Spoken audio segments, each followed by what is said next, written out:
Reserve your 18.8 million home today by paying just 500,000 rupees. Mulberry Residence. The Most Sacred Heart Church in Bollata Ganemulla was reopened for worshippers today after being refurbished.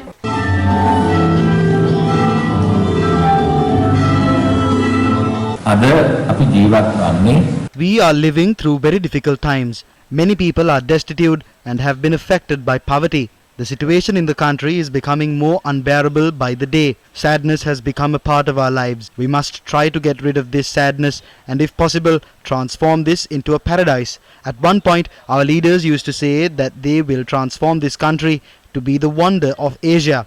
I don't know who can do that now. Unfortunately, some people in society are trying to make the opinions of powerful people the country's law. Many people in the society don't protect the rule of law and the independence of the judiciary and instead act as slaves by amending the laws to favor those in power. The Archbishop of Colombo also expressed his views on how religious leaders must conduct themselves.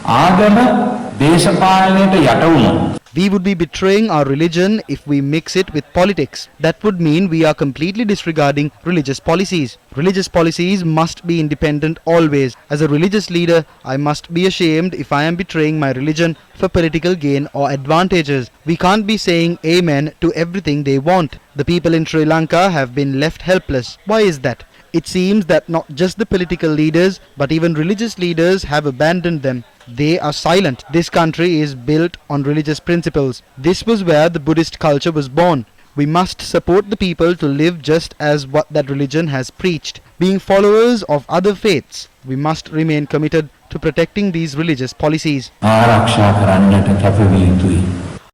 His Eminence Cardinal Malcolm Ranjith expressed his views on serving justice over the April 21st attacks. We haven't seen proper measures being taken over the 2019 April 21st attacks. We feel that the masterminds of the attacks are roaming freely. Some haven't been questioned either.